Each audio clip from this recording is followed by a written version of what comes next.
Hoje vamos falar sobre um tema importante. O tema do sermão de hoje é sobre os apóstolos, né? O tema é os emissários. E por que essa palavra emissários, né? Eu preferi colocar emissários porque ela expressa a missão dos apóstolos, né? Aqueles que têm uma missão, enviados para uma missão. Então esse era o propósito dos missionários. Será que eu posso trocar de microfone? Vou trocar de microfone, você está falhando aqui?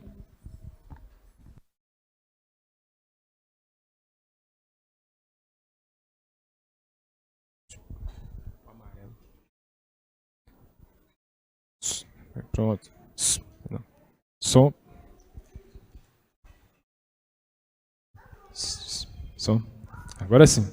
Então, temos ali 15, 20 minutos, irmãos, para a gente abordar esse assunto. Mas espero que a mensagem em si possa trazer para você esperança, paz e também a certeza de que você tem um objetivo, você tem um propósito de Deus, apesar de você, apesar de mim, de ser quem eu sou, apesar de você ser como você é, do jeito que você é, Deus escolheu você. E isso fica muito claro quando a gente analisa o chamado que Jesus fez para os apóstolos. Eu gostaria de contextualizar como que aconteceu esse chamado, né? Gostaria que vocês abrissem no livro de João, o Evangelho de João, por favor. No capítulo 1. Lá em Mateus capítulo 3 vai mencionar, né, o momento que Jesus foi batizado, e ali vai dizer que Jesus vinha da Galileia, né, para a região ali da Judeia, e vindo daquela direção ele foi batizado por João, né? Depois ele vai para o deserto, onde vai acontecer ali o período da tentação, e aqui no relato de João capítulo 1, vai mostrar como foi esse regresso de Cristo do deserto. Então, o contexto é mais ou menos assim, João está aqui, João Batista, ele está dando um testemunho de quem era Jesus. E aparece ali uma comitiva dos fariseus ali para questionar se João Batista era o Messias ou não, e ele fala que não era, mas aquele que viria após ele já estava entre eles ali, né? Que ele não era digno nem de exaltar ali as alparcas, né? Já estava entre eles. E depois eles vão embora, aquela comitiva, e é dito no versículo 28, dá para colocar aquela imagem que eu te pedi, ô Marco? Que estas coisas aconteceram em Betabara, do outro lado do Jordão, onde João estava batizando. Então, se você ler o relato de Mateus, por exemplo, capítulo 3, Jesus vem do lado da Galileia, vou ficar desse lado aqui, né? A Galileia fica do lado de cá, né, do mapa. Jesus está vindo, é batizado por João, ele vai para o deserto. Quando ele está voltando ali da região de Betabara, que ficava do outro lado do Jordão, no dia seguinte, no versículo 29, João viu Jesus que vinha na direção dele. Jesus vinha da direção de Betabara. E disse assim, eis o Cordeiro de Deus que tira o pecado do mundo. Este é aquele do qual eu disse, após mim vem um homem que é antes de mim, porque foi primeiro do que eu. E aí João ele vai testemunhar, ele está relatando, ele vê Jesus voltando ali do deserto. Imagina Jesus voltando todo cansado, fadigado, com a aparência, sabe, toda acabada, literalmente toda acabada, ali, né, daquele período que ele ficou lá sofrendo. E João agora olha para Jesus e aponta para ele como o Cordeiro de Deus. Eu fico imaginando aquela multidão que estava ali sendo batizada por João, olhando assim, peraí, mas aquele ali que é o Messias, é esse aqui? E João testifica dizendo, esse é aquele que eu disse, né, que vi e desceu, no versículo 32, vi descer o Espírito sobre ele, né, como pomba repousar e tal. Enfim, João ele dá esse testemunho sobre Jesus. E aí no dia seguinte, no versículo 35, João estava outra vez ali, e dois dos seus discípulos, e vendo passar a Jesus, disse, eis o Cordeiro de Deus. E ali, dois dos discípulos, entre eles ali estava André, e pelo contexto aqui estava o apóstolo João também, eles seguem a Jesus. E aí, é dito no versículo 40 que André vai chamar Pedro e fala sobre Jesus. No versículo 42, ele leva Pedro a Jesus e olhando Jesus para ele diz, tu és Simão, filho de Jonas, tu serás chamado Cefas, Pedro, né? E aí no dia seguinte, que Jesus quis ir para a Galileia novamente, e lá no capítulo 2, versículo 1, é entendido que Jesus estava indo para aquele casamento, né? Eles vão encontrar ali Filipe, e aí vai chamar Filipe para seguir ele. E lá no versículo 45, depois Filipe vai achar Natanael, e tem um relato aqui, que mais para frente eu vou falar sobre Natanael. Enfim, então Jesus está voltando do deserto, está se encontrando com algumas pessoas, está chamando esses discípulos para segui-lo, e eles atendem o chamado. Depois Jesus vai para as bodas de Caná no terceiro dia, e passa-se alguns dias ali, lá no versículo 12 e 13, mais ou menos, indicando que estava chegando a Páscoa. Enfim, depois desses discípulos, ao seguir Cristo, passa-se algum período, algum tempo. Quando nós vamos ler o relato lá em João capítulo 4, por exemplo, no capítulo 4, versículo...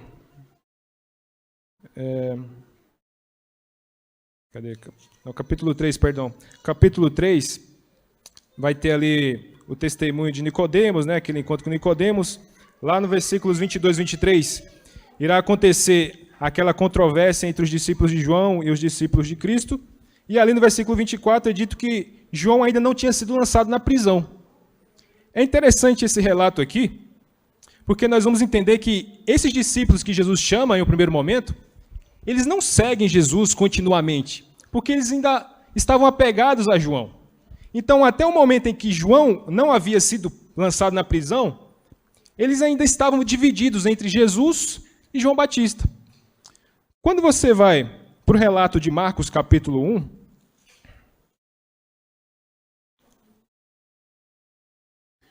o versículo 14,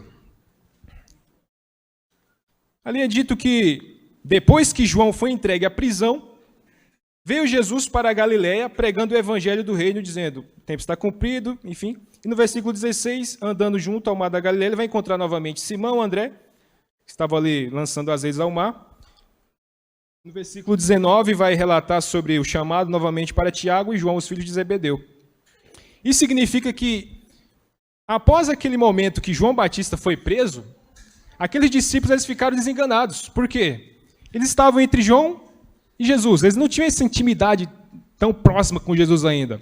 Eles ainda enxergavam a João Batista como o provável Messias, mais candidato a Messias do que o próprio Jesus até aquele momento. Só que quando João vai ser preso, esses discípulos vão se decepcionar.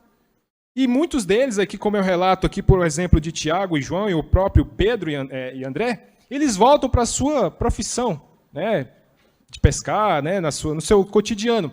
E Jesus novamente faz um chamado. E agora, a partir desse momento, eles de fato irão seguir a Cristo Jesus. Eu ia citar Mateus capítulo 10 para mencionar o nome dos 12 apóstolos, né? Mas, devido ao tempo, vou pular essa parte. Porém, nós sabemos que, além dos 12, Jesus também tinha uma comitiva de 70, né? Lá em Lucas capítulo 10 vai mencionar que Jesus havia escolhido também 70, designado eles, enviado eles para diversos objetivos.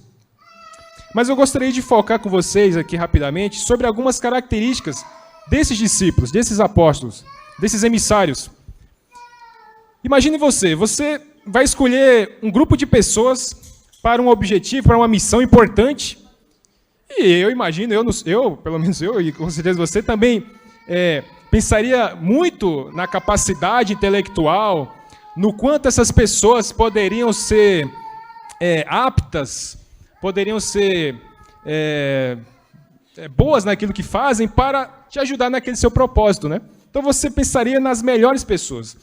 E aí, quando a gente vai observar as pessoas que Jesus chama, ele chama pessoas simples, chama pescadores, como o caso de Tiago, João, Pedro, e praticamente a maioria deles. Também chamou um agricultor, que foi o caso de Natanael, que é mencionado na Bíblia como Bartolomeu. Bartolomeu é a junção de duas palavras, bar quer dizer filho, e Ptolomeu vem da palavra telen, que significa arado. Aquela cavidade do arado, sabe? Onde passa, né, naquela época, né, o animal, né, com aquela estrutura que deixava aquelas linhas no campo. Provavelmente, Natanael, ele era um agricultor. Também tinha lá um zelota.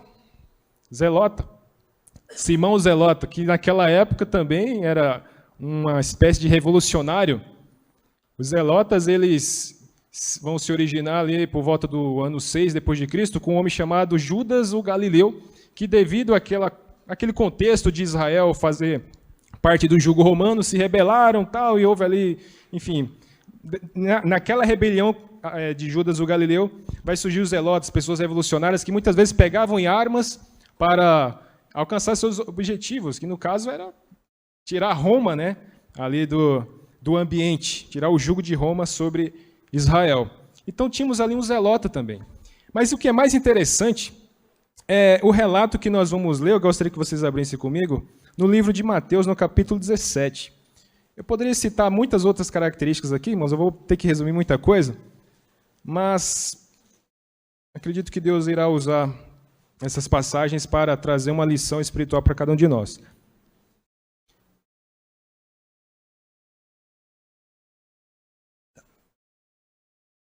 Mateus 17, no versículo 24 a 27, está escrito assim, ó. Cadê? Aquele relato de Jesus pagando o imposto do templo. E chegando eles a Cafarnaum, no versículo 24, né? Aproximaram-se de Pedro os que cobravam as dracmas e disseram: o vosso mestre não paga as dracmas, que era o caso aqui, o imposto do templo, né? E ele disse sim, porque Jesus tinha esse costume. E Pedro aqui, né? E entrando em casa, Jesus se lhe antecipou, dizendo: que te parece, Simão? De quem cobram os reis da terra os tributos, ou o censo? Dos seus filhos ou dos alheios? Aí Pedro vai dizer: dos alheios. Jesus diz: logo estão livres os filhos. Olha, Jesus, filho de Deus, o pai, né, o dono do templo, pagar imposto. Mas Jesus vai dizer assim: mas para que os não escandalizemos, vai ao mar, lança ao anzol, tira o primeiro peixe que subir, e abrindo-lhe a boca encontrarás um estáter, que era o equivalente ao pagamento dele por Cristo, dele por Pedro. Toma-o e dá-o por mim e por ti. Essa informação é importante, porque lá em Êxodo, no capítulo 30, abram lá em Êxodo capítulo 30, por favor. Vou ler com vocês a partir do versículo 11. Ali tem uma informação interessante, porque Jesus ele diz assim: olha, paga o imposto por mim e por ti. Ele não disse assim, ele estava ali no contexto, ele estava ali junto com todos os seus apóstolos, todos os seus discípulos. Ele não disse assim: olha, paga por mim e por todos nós, ou paga por todos nós aqui, já paga de todo mundo aqui. Né? Ele disse: paga por mim e por ti, se referindo a Pedro. E lá em Êxodo capítulo 30, versículo 11, falou mais o Senhor a Moisés, dizendo: quando fizeres a contagem dos filhos de Israel, conforme a sua soma, cada um deles dará ao Senhor o resgate da sua alma. Quando os contares, fazer o censo, né? Para que não haja entre eles praga alguma, quando os contares, todo aquele que passar pelo censo dará isto: a metade de um ciclo, que na época de Cristo era equivalente à dracma, né? Segundo o ciclo do santuário, o imposto do santuário. A metade de um ciclo é a oferta ao Senhor. Qualquer que passar pelo censo, de 20 anos para cima, dará oferta alçada ao Senhor. E, enfim, continua. Então, havia uma lei específica que para aquela pessoa começar a pagar o imposto do templo, ela tinha que ter uma idade mínima de 20 anos para cima. Isso significa que Pedro era o único entre todos os discípulos de Jesus que tinha mais de 20 anos, que ele tinha essa idade para ser cobrado dele o imposto do templo, ele e Cristo. Ou seja, os demais discípulos eram, no máximo, deveriam ter ali, no máximo, 19 anos. E julgo que teriam entre 14 e 19 anos, por causa que, no judaísmo, isso foi uma cultura antiga, os jovens, né, meninos e meninas também, a partir dos 12, 13 anos, eles começam a estar, segundo essa tradição, aptos para o ensino, de fato, religioso, seguir o rabino, seguir o mestre, essa instrução da Torá, com mais ênfase. Eles chamam de bar mitzvah, né? É o filho do mandamento. Então, Jesus ele andava basicamente com um monte de adolescentes. Esses foram as pessoas que Jesus chamou. A gente está acostumado nos filmes ver, né, Jesus chamando Pedro lá, todo barbudão, era mais velho, mas também não exagera, né? Ver lá os outros discípulos todos cabeludos, né, todo barba grande. E se fosse olhar aqui, os discípulos aqui, ó, quem tem aí 14 anos aqui? 16, entre 14 e 19 anos, levanta a mão aí. Gabriela, Daniel, ele aqui. Então, essa galera aí, gente, vocês seriam chamados por Cristo naquela época. Interessante isso. Jesus ele chama jovens para o seu ministério. E isso fica tão nítido também. Eu vou ler só mais esse relato aqui com vocês. Eu deixei aqui separado. Lá no livro de Mateus, capítulo 20. Vamos ler esse de Mateus aqui. Poderia ler outros aqui, mas vou citar Mateus. Mateus 20. No versículo 20 e 21. Interessante aqui o comportamento infantil, né? Que a Bíblia vai mencionar aqui dos filhos de Zebedeu, Tiago e João. Porque vai dizer assim: então se aproximou dele a mãe dos filhos de Zebedeu. Os filhos de Zebedeu eram Tiago e João. Com seus filhos, adorando e fazendo-lhe um pedido. Então, Tiago e João se dirigem à sua mãe e pedem para sua mãe fazer um pedido para Jesus.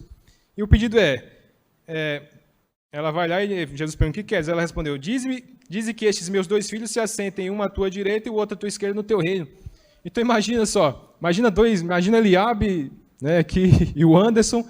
Não, vamos falar com Jesus. Não, vou falar com a nossa mãe, né? Aí você vai lá falar com a sua mãe. Mãe, fala lá com Jesus lá para dar uma força para a gente poder fazer parte do seu reino. Impensável, né? Agora, observando a característica de um adolescente, isso é muito provável. De fato, Jesus escolheu pessoas muito jovens assim para o seu ministério. Mas na frente nós vamos entender por que Jesus fez isso. Mas eu gostaria de pular um pouco mais aqui, para a gente ir mais para o foco aqui, para o resumo do culto, que é sobre a personalidade desses discípulos, desses apóstolos, daquelas pessoas que Jesus chamou. Gostaria que vocês abrissem no Evangelho de João, no capítulo 6. Com certeza não vai dar tempo de falar de todos os discípulos aqui, tá, gente? Então, eu vou mencionar só alguns aqui, e no geral de todos, né, lógico. Mas lá no capítulo 6, vai falar sobre Filipe. E assim, quando a gente vai pensar em um discípulo de pouca fé, a gente pensa em quem? Automaticamente, Tomé. Por causa daquele episódio da ressurreição. Não vai acreditar se não vê as marcas. Mas olha que interessante. Quem que era de fato o homem sem fé? Tomé? Será que era Tomé? Olha aqui o relato de João capítulo 6, versículos 5 e 7. Do 5 ao 7. Então Jesus, levantando os olhos e vendo que, aqui no contexto, que era aquela multiplicação dos pães, tá? Levantando os olhos, vendo aquela grande multidão que vinha ter com ele, disse a Filipe. Aí pergunta para Filipe: onde compraremos pão para estes comerem, né? Mas dizia isto para o experimentar, porque ele bem sabia o que havia de fazer. Aí o que aqui Filipe vai dizer? Senhor, você é Deus, você pode fazer um milagre aí, multiplicar todo mundo aqui, né? Aí Filipe responde assim: 200 dinheiros de pão não lhes bastarão para que cada um deles tome um pouco. Então, Filipe pensa de uma forma racional, numa multidão dessa. A gente não tem dinheiro para alimentar todo mundo. Ele não pensou pela fé. Ele estava diante do Filho de Deus ali. E essa argumentação dele aqui é um testemunho da sua falta de fé. E depois aqui André vai tomar, né, a palavra aqui e vai dizer: tem aqui esse menino com 2 pães aqui, tem uns peixinhos aqui, E o André já estava dando a indireta para Jesus: Jesus, tem uns peixinhos aqui, então, por favor, você pode fazer aí o milagre. Mas esse relato de João capítulo 14 é mais interessante. A partir do versículo...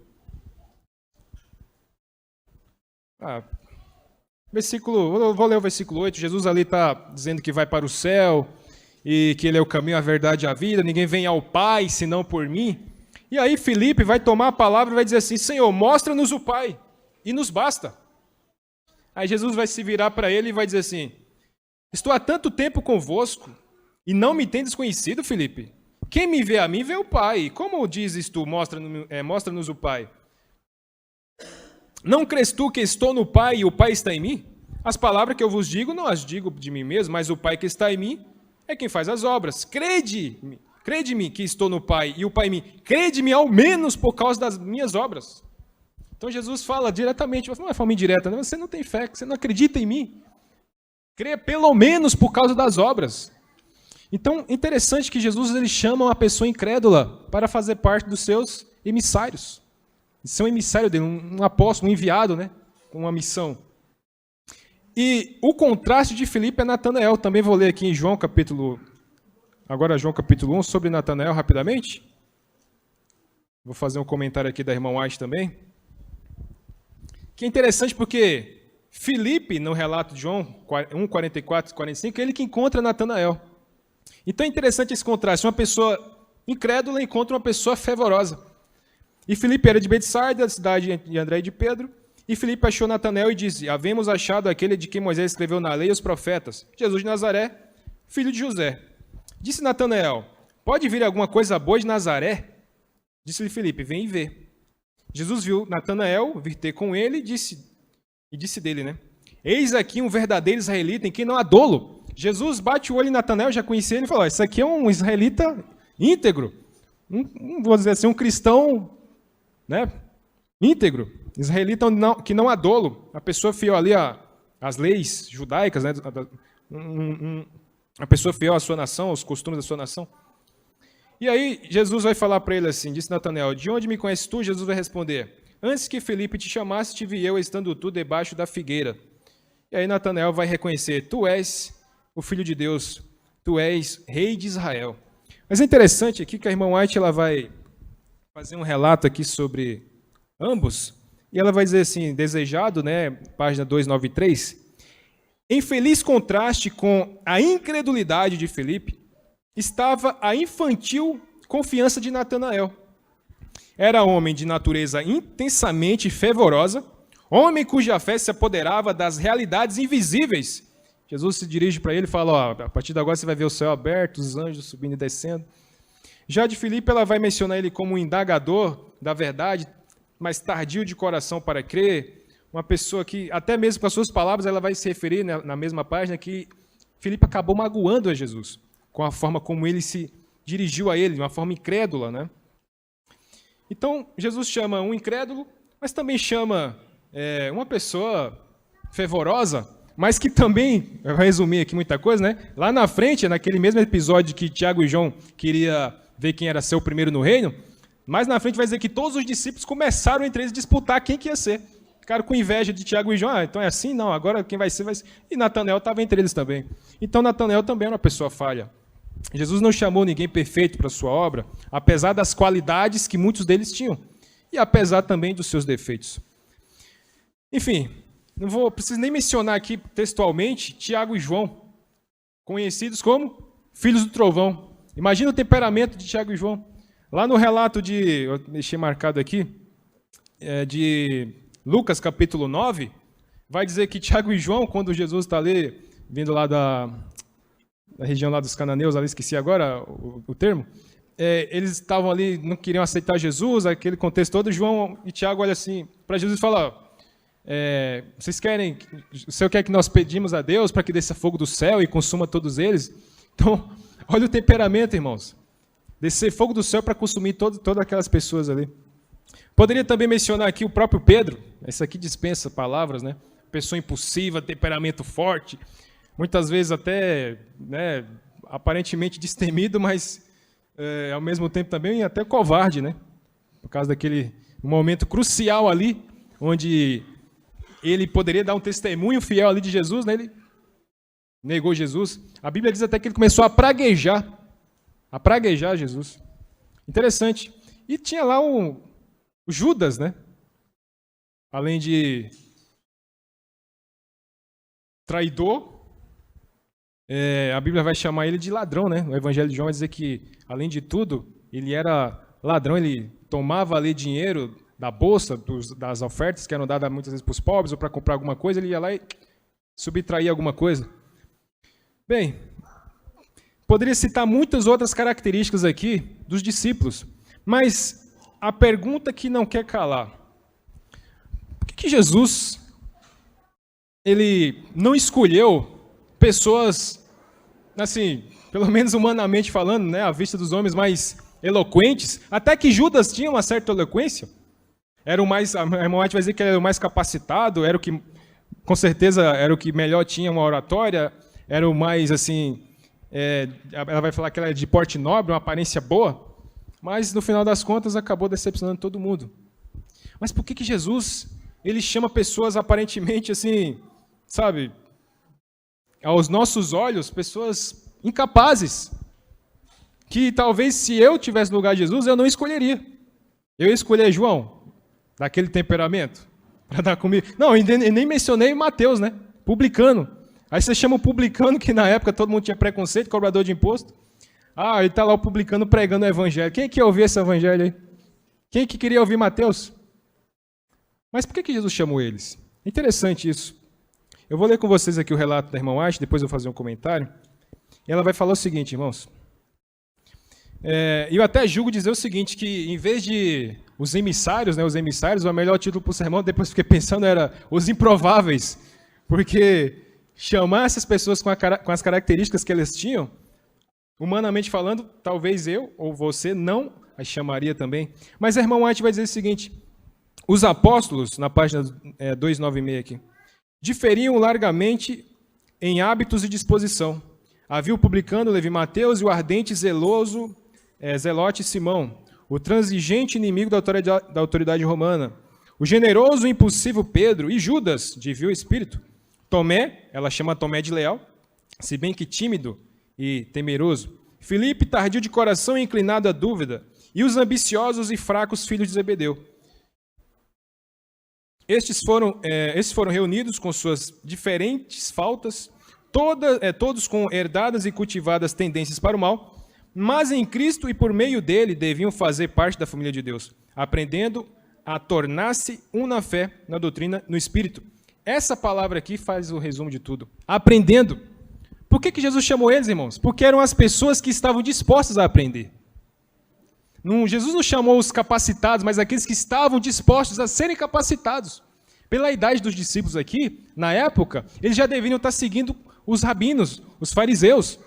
Eles até questionaram por que Jesus não seguia as normas dos fariseus. Mas, para a sociedade, aparentemente, eram pessoas que não tinham mais ali, digamos assim, expectativas para seguir sua vida religiosa, acadêmica, né? Mas Jesus chamou eles prontamente aceitaram, porque eles estavam dispostos a fazer a vontade de Deus.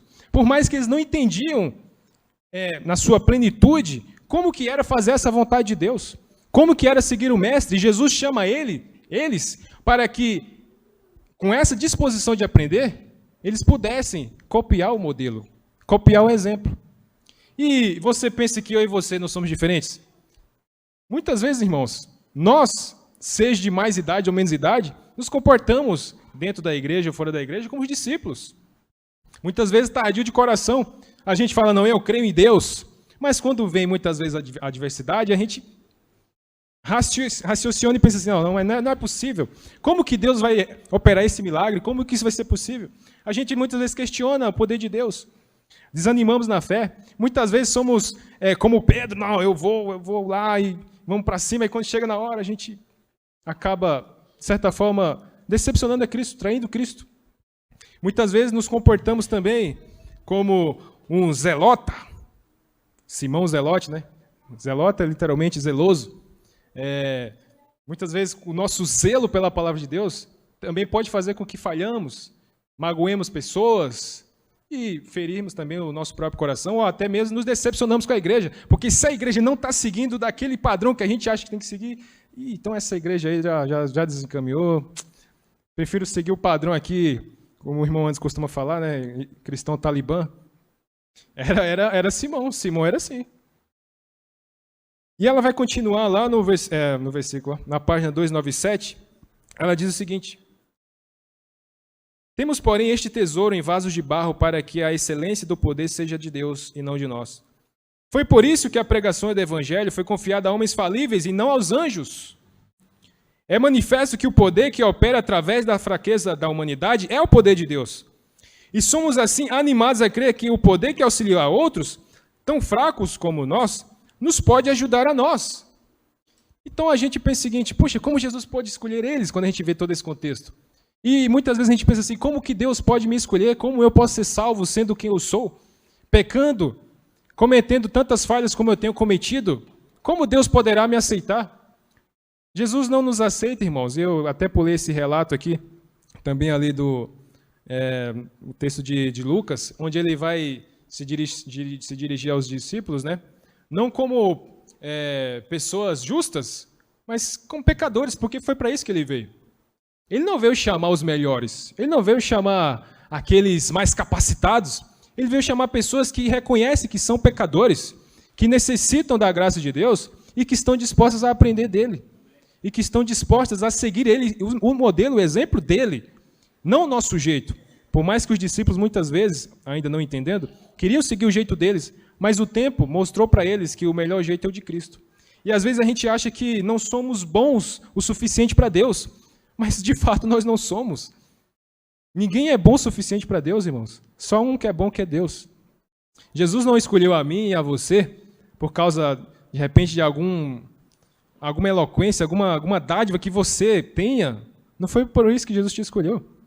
Ele escolheu você e a mim porque ele é Jesus, ele é Deus, por amor a ele, por amor dele, e a manifestação desse amor dele, através de nós, é o que ele quer que nós copiemos aqui o modelo. E a irmã White continua aqui, e o que se acham rodeados de fraqueza devem compadecer-se eternamente dos ignorantes errados. Ou seja, assim como os discípulos eram falhos, muitas vezes, Jesus se compadeceu deles. Assim nós também devemos imitar o modelo. Todo mundo aqui é fraco, todo mundo aqui tem defeito, todo mundo aqui tem algo a melhorar. E como é difícil muitas vezes a gente olhar para o irmão, o jovem, muitas vezes a gente critica muitos adolescentes da igreja, que vê, de repente, fazendo uma coisa ali de adolescente, e a gente critica, isso aí, não sei o quê. Puxa vida, mas é tão mais fácil criticar, né, do que fazer como Jesus, acolher, ter paciência, mansidão, trazer para junto de si e ser uma espécie de modelo para ele também. Havendo eles próprios estado em perigo, acham-se familiarizados com os riscos e dificuldades do caminho. E por esse motivo são chamados a esforçar-se por outros em perigo idêntico. Almas existem perplexas pela dúvida, opressas pela fraqueza, débeis na fé, incapazes de apegar-se ao invisível, mas um amigo a quem podem ver, indo ter com eles em lugar de Cristo, pode ser um elo para afirmar-lhe a trêmula fé no Filho de Deus. Então, aquela frase, muitas vezes, né, tão conhecida aí, Deus não escolhe os capacitados, mas capacita quem ele escolhe, é verdade. Você foi escolhido, apesar de você, eu fui escolhido apesar de mim, para que através da minha experiência eu possa também estender a mão para o outro. Que quando eu falhar, e se eu falhar, eu tenha misericórdia pelo outro que do meu lado, meu irmão, que também falha. E essa união entre eu e esse meu irmão vai fazer com que nós tenhamos essa capacidade de cumprir o propósito de Cristo, de levar o evangelho às pessoas, de ter unidade na igreja. Já reparou, Jesus andava com o zelota, fanático, né? Jesus andava com um publicano que ninguém queria nem ver. Jesus andava com o incrédulo Filipe. Jesus andava com pessoas simples, pelos fariseus chamadas de pecadores. E Jesus se dava bem com todo mundo. Mas ele era Jesus, né? Por que a gente pensa dessa forma muitas vezes? Eu já vi muita gente falando, mas ele era Jesus, mas eu não. Acho que muitas vezes a gente pensa o seguinte, que estar na igreja, ou fazer parte de uma denominação, é algo para a gente, se sentir bem. É um lugar para a gente vir, se sentir bem, gostar, de repente confraternizar, conhecer pessoas, socializar, né? Sei lá. Mas a igreja, irmãos, a igreja é um lugar para a gente aprender com os acertos e aprender com os erros dos outros também. Mas principalmente para a gente aprender com o nosso mestre. Não é para a gente seguir o exemplo do ancião, do diácono, sei lá, qualquer pessoa aqui, mas a gente tem que olhar para o nosso modelo e copiar esse modelo. Nosso modelo é Jesus. Jesus se dava bem com todos eles. Isso significa que eu posso também me dar bem com todas as pessoas? Em Cristo Jesus, sim. Ele não prometeu isso? Jesus não falou lá no Evangelho de João que assim vocês serão conhecidos, né? Se amai-vos uns aos outros, assim vocês serão conhecidos, são meus discípulos. Foi Jesus que disse isso. É uma palavra muitas vezes difícil de aceitar, mas foi o que Jesus falou. Então não posso mudar a palavra de Jesus. E para terminar, amados, Jesus ele faz um apelo para mim e para você. E esse apelo é conhecido. Vem e segue-me. Jesus está chamando muitos Mateus aqui, muitos publicanos, muitos Pedros. Jesus está chamando Filipes aqui. Pode ser que tenham pessoas que estão passando por uma crise de fé. Está difícil acreditar. Está difícil continuar sendo fiel a Deus. Pode ser que tenham pessoas aqui com o temperamento de João e Tiago. Explosivo. Ah, não, irmão, eu sou crente, mas não mexe comigo não, que eu sou pavio curto. Acontece alguma coisa, você já pede a Deus. Ah, não, mas a mão de Deus vai pesar. Tem pessoas aqui assim. Muitas vezes eu sou um pouquinho de cada deles. Mas Jesus, ele não chamou pecadores porque simplesmente queria ter pecadores perto de si. Ele queria pecadores para transformar esses pecadores. E Jesus, ele chama eu e chama você para uma transformação. Ele chama você, venha a mim e segue-me. Tome sua cruz, renuncie-se a si mesmo e siga-me. E ao seguir Jesus, eu e você vamos aprender com ele. A gente vai aprender, quando a gente tiver com temperamento explosivo, a gente olha para Jesus e... Ah, não, o que Jesus faria no meu lugar, né? Olha, eu amo tanto Jesus. Ah, Jesus, me dá força. Não vai ser do dia para a noite, mas é um processo. E em um momento, você vai perceber a diferença na sua vida. E essa diferença não é só para fazer você uma pessoa melhor, mas é para fazer você um cristão, para fazer de você um discípulo, um enviado.